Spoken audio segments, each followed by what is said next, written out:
দেখেন, আমি একটা কথা বলতে চাচ্ছি যে তাজউদ্দিন আহমেদ আওয়ামী লীগ নেতা, ওনার যে বড় মেয়ে আছেন, হ্যাঁ, শারমিন আহমেদ, ওনার একটা বই আছে, আমার নেতা আমার পিতা ও নেতা আমার পিতা। হ্যাঁ, এই বইটায় পড়লেই কিন্তু বোঝা যায় যে যেই কথাটা আমাদের স্পিকার হাফিজউদ্দিন আহমেদ বীর বিক্রম উনি বলেছেন যে 25শে মার্চের ক্র্যাকডাউনের আগে অনুরোধ করা সত্ত্বেও শেখ মুজিবুর রহমান স্বাধীনতার ঘোষণা দিতে রাজি হননি, কারণ তার পাকিস্তান ভাঙার ইচ্ছা ছিল না।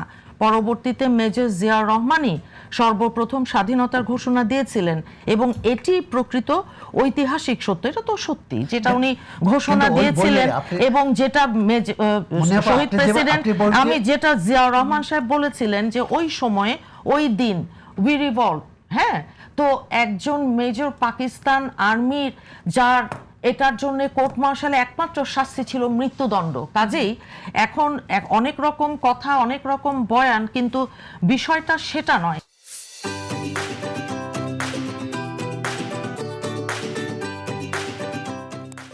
এখানে আরো যে কথাবার্তা, আরো বইপত্রের যে রেফারেন্সগুলো আছে, আর অন্য কোনো রেফারেন্সের দরকার নেই।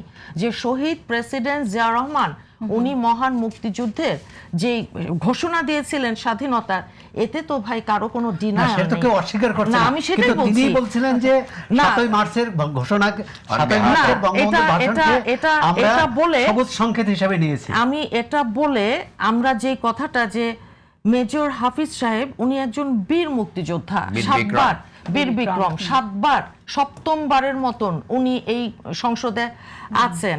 এখন এটা উনি যখন বলেন, উনি তো ভাই আই উইটনেস, ওনার তো যুদ্ধ করার যেই একেবারে হাতে কলমে সম্মুখ যুদ্ধের অভিজ্ঞতা থেকে উনি কথা বলছেন।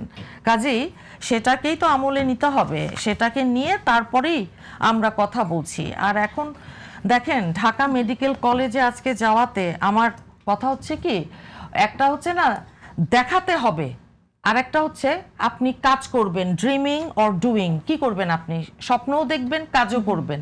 আর না হয় আপনি কি করছেন যে প্রত্যেকটা জিনিসে, সবগুলো মন্ত্রণালয়, দলের সাংগঠনিক যে আমাদের অবকাঠামো আছে, সবখানে সমস্ত নির্দেশ, সমস্ত কিছু দেয়া আছে, কাজ করছেন। এবং সেই সাথে উনি যদি আপনারাও দেন, খালি ছবি না তুলে আপনারাও আগে ডাটাটা দেন। হ্যাঁ, আপনারাও একটু ওই যে খালি হাঁটু পানির মধ্যে ছবি দিলে যে আপনারা অনেক কাজ করে ফেলছেন আর আমরা দিলাম না, হ্যাঁ, বিষয়টা কিন্তু ভাই সেটা না। এভাবে বলে কি দলকে উপরে উঠাইতে পারবেন? আপনারাও পারবেন না, আমরা পারছি কি না পারছি, আমরা দলকে উপরে উঠার, আমরা মানুষের বিপদে পাশে থাকতে চাই। অবশ্যই আমরা তো 71 তো ভাই পাশে থাকেন না, কেন থাকি না? আমরা পালিয়ে যাই না, জাতির উপর সবচেয়ে বড়, আমরা পালিয়ে যাই না, সাপোর্ট করলেন, তখন তো আপনারা আর পাশে থাকলেন না, চলে গেলেন। আমরা এই দেশেই ছিলাম। আপা এগুলো বলে লাভ নেই, তো ভাই চলে গেছিলেন। আজকে ডাক্তার শফিকুর রহমান মানবতার ফেরিয়ালা হয়েছেন, মানবিক দল গঠন করেন, মানবিক নেতা তৈরি করেন। শেষ করে দেব চাঁদাবাজি আর লুটপাটের